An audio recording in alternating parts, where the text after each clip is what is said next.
Hi, I'm Shaking Gaming. I recently stumbled across Might and Magic Era of Chaos, and I thought I'll give it a try.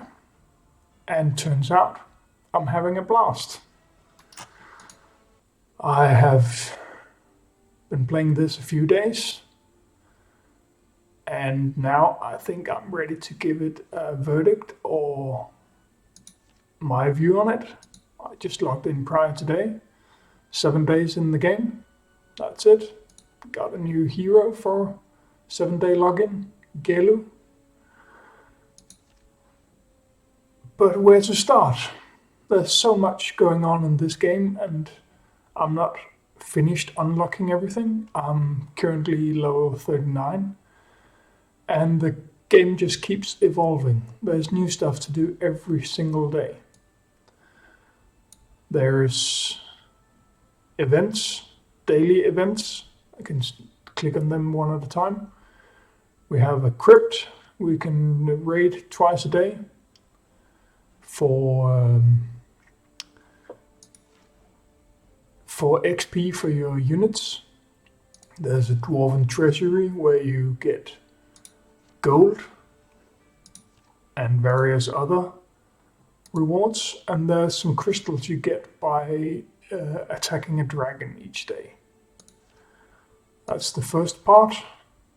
And there's training grounds. These are set. I haven't completed them yet, but they are set tests to help you understand the various mechanics of the game. Then there's Barracks. I just opened that yesterday. Here, for those mobs that you unlocked, you can build a building for them, and they will continue to harvest new tokens for your units, which is quite handy. For example, I think, this one is done. Only 4, I need 1 more, I think. And I can upgrade my vampire, which I've been waiting for. Absolutely loved the necromancers in Heroes of Might and Magic 3, which is heavily inspired by this, but converted into a mobile game with a quick game pace. Then there's the roster here, where you can boost various units. I'm only starting on this, really. It's complex. Then there's the PvP mode. When you start, you unlock only the arena, which is the usual, let's call it dumb PvP versus AI, where you, of course, always have the upper hand because you're fighting AI. But then you later unlock the Duel of Champions, which is gold, which is live PvP, which is something completely new to me. So you start and pick a team, and you are live versus another player, which is quite fun, actually. And you have a set, let's see here in the rules, you have a set, what is that sand here? While in Duel of Champions, all heroes on the field will be in balanced mode, which means all heroes are 4 stars and equipped with their recommended masteries. So everyone have the same power, which is great. Let's see here. I'm not ranked anywhere I can find. I'm 328 with 9 out of 9 possible victories. Yay. And then there's the Duel of Champions, which is even more complex, because here you start with a deck of cards and you pick random chosen cards, and after you've made a deck, you go into a ban mode versus your live opponent again. After the banning mode, you have putting your units on the battlefield mode, were 1 or 2 units at a time, and then the match starts. Great fun, very complex, a lot to learn there. And there's the altar, where you every day get some free units. You can see what I get today. And you can buy more from your crystals. I didn't really need the wood elves, but there is some potential in them, I see, together with Gelo, whom I just got today. Pantheon, that's not open yet. Then there's the campaign. 15 matches you can do every day. After the more you complete, the more you can sweep every day. So I can just sweep them. I'll get into a fight eventually. Sorry for not showing that yet. But I'll take something soon. That's doable every day. Then there's the marketplace, the usual shop with all the different currencies. You can buy stuff. And there's the last vampire I need to upgrade, but I can get that last piece in another way.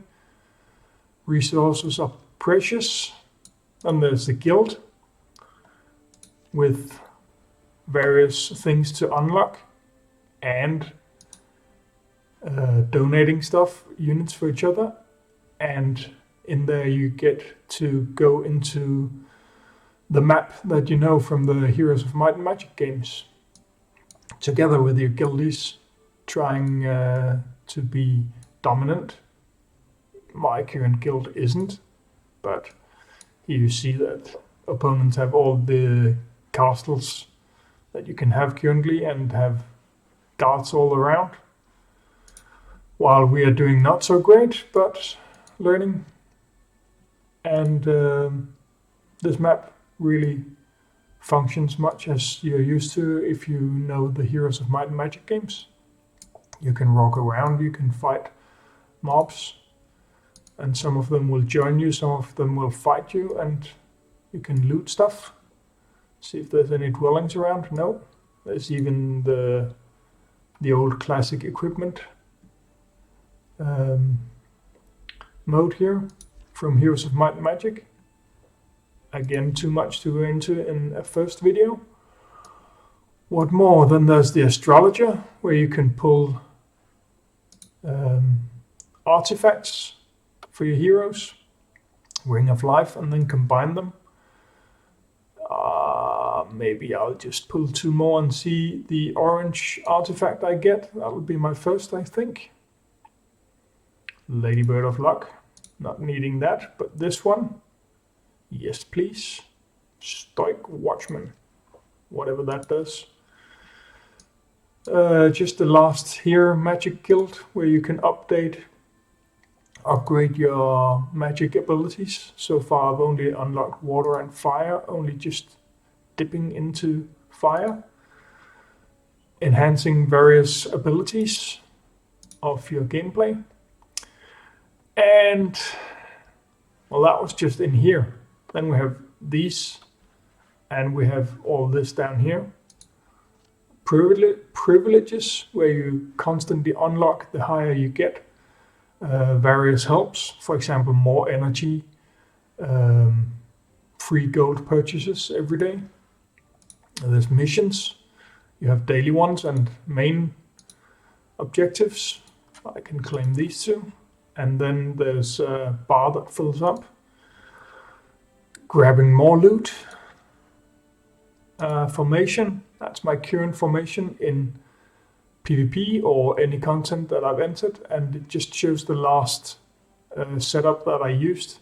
I have focused on necromancers and castles so far, but I happened to pull a firebird and a black dragon who can ignore that, so I developed those. Then there's my inventory, just showing all my stuff, some XP flasks. That was wrong. Artifacts, I just got the purple one, the orange one I mean, putting that into place, seeing what it does. It gives me magic damage increase, hero attack increases, and unit health. And then when I have combined all 4 around here, I can unlock the middle one, which is stronger and can be upgraded.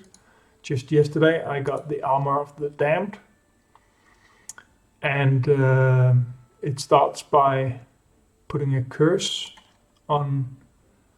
No, that's not that one. Yeah, it is. Curse decreases all enemy units' attack by 8%, speed by 6%, and movement speed by 30 for the first 15 seconds of the fight. And then all the other secondary buffs for the hero, which eventually goes over to the units. But there's all sorts of kinds, and they can be upgraded. At level 2 they get an increase that is significant. Again at level 5, 8, 11, 14, and I haven't gone up that far. First one to be level 5 will be this one. So much to explain. Heroes. Here's the heroes. I've been using Catherine so far. She's your beginner starting hero together with Ryland. And today I unlocked Gelo, which is interesting because he upgrades all Wood Elves to Sharpshooters. And Sharpshooters are pretty strong from what I've seen, so there's something to look into. And Raskar, you unlock him in the campaign. And then finally, maybe I should have started with these, but your units. My strongest currently is my monk. There's gear to upgrade. First levels, then colors or rarity. Then you can level up their actual level. You can rank them up, and when you fill out, let me take one where I have some in. Yeah, this is a good example. No, I don't mean. When you fill out this board with pieces, you get an extra star, and that's what I've been waiting for. I thought I only needed one more piece to upgrade the vampire to 3 stars. But alas, I need 6 more. I think I can get that. Then there's skills you can upgrade for the individual characters and some relevance who they work together with. Apart from that, there's various skins that you can unlock. There's talents. It's so complex. And talents increase individual stats, but also a unique talent for the type of character. This is a charging character, and it has outflank. All the charging characters have that. And then there's Awakening, which can be unlocked when they reach orange gear level. So I'm not there yet, sadly, because I'm already preparing my vampire to go Awakening.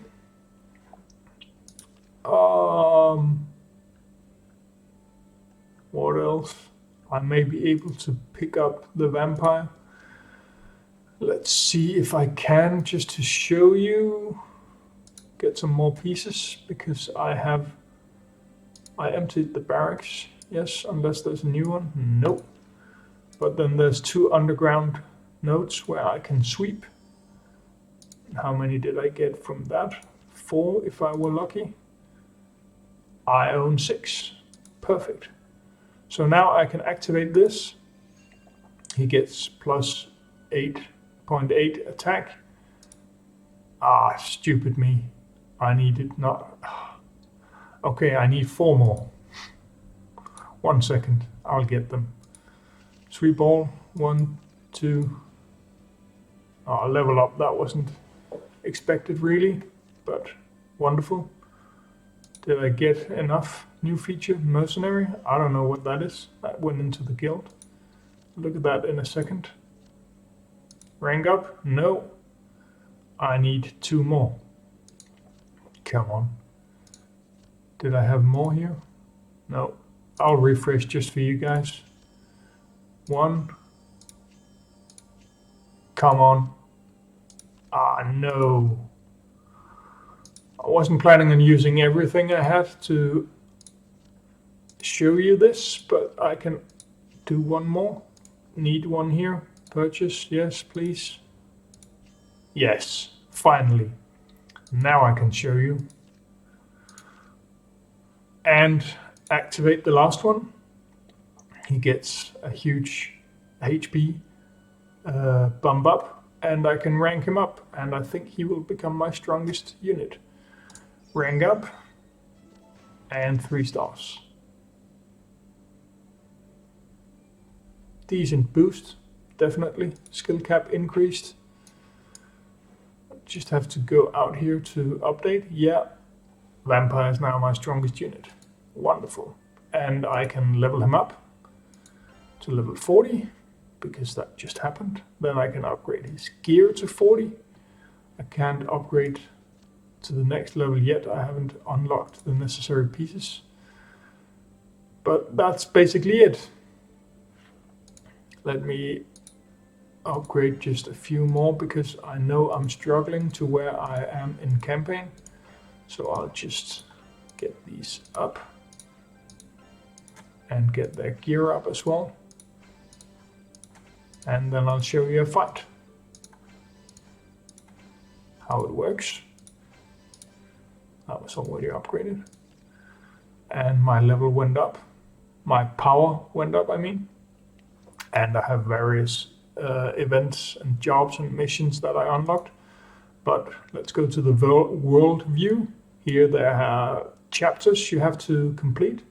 Start by chapter 1, which is quickly done.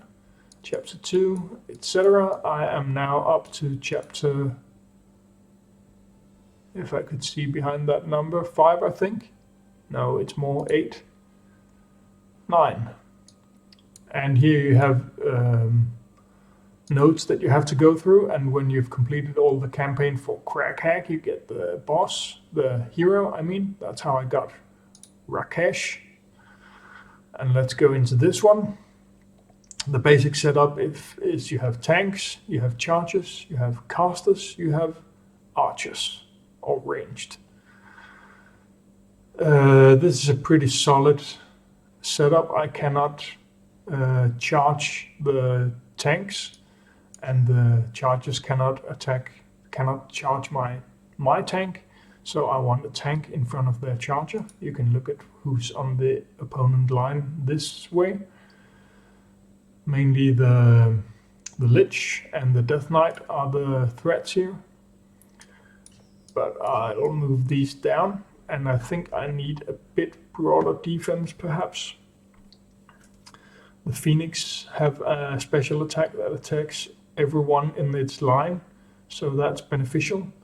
The Monk buffs all in front of him, and especially the castle ones benefit from this, but I think I'll just keep this and leave the 2 tanks up here. Let's go with this, and then it's more or less auto battle from here. Except you have spells that you can control. Here's the curse first up, then I have 3 minutes. If I complete it in under 1 minute, I get 3 stars. I wait a few seconds till I get enough energy, and then I buff these to have 2 buffs on top of each other and stun their wits. And now a big AoE. And it should be a 3-star, I hope. Let's stun those again.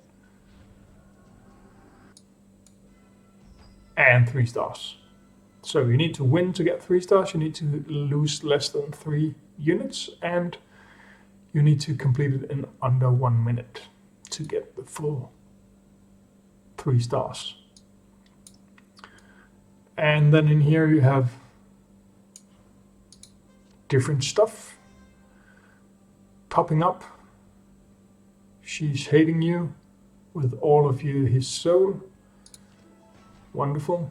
Gave me 2 keys and some gold, and the next node is opened, but I do remember there was one further back here that I couldn't pick up earlier, wasn't there? There. Unable to kill this until you kill the others and defeat all the wicks to release the prisoners in here.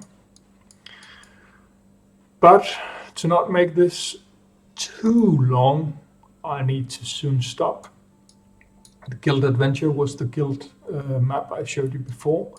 The underground is another layer of nodes you can unlock, which I showed you before by unlocking these vampires. I'm up to 7, and these are quite hard, but I think reaching level 40 will help me through the 7. Then I just unlocked Shipyard yesterday. Got help from a friend, where you can occupy these islands and hope to not get plundered by other people, or you can plunder the other people and you can help your friends. Let's see here, set off to help a friend, see if they've already been helped. No. And then I can help them by giving quicker time to unlock these quests they are currently on, and I get rewards for that. There's so much stuff to do, and I haven't explained half of it, and I definitely haven't touched on the strategy or anything. Events, level up for rewards. I got level 40, so I got something here. I need to end this soon. What did I get here? 20 equipment units. Equip 20 units to level 40. And events, no. That's unlocking. There's of course the money aspect in this. Naturally you'll perform better if you spend. But that's the nature of all of these games. I just think that it feels less restraining than in many others, if you ask me. That was it for a first crash course into Might and Magic Hero Era of Chaos, sorry. I will be doing more content of this because frankly I think it's very, very good and there's so much to do, and I cannot see myself running out of content anytime soon. I'm really just waiting to stop this video so I can start doing all the stuff I need to do today. And I'll show you more another day. Thanks for watching. You can find a link to the game in the description below if you want to try it out for yourself and see if it's something for you. Other than that, have a great day.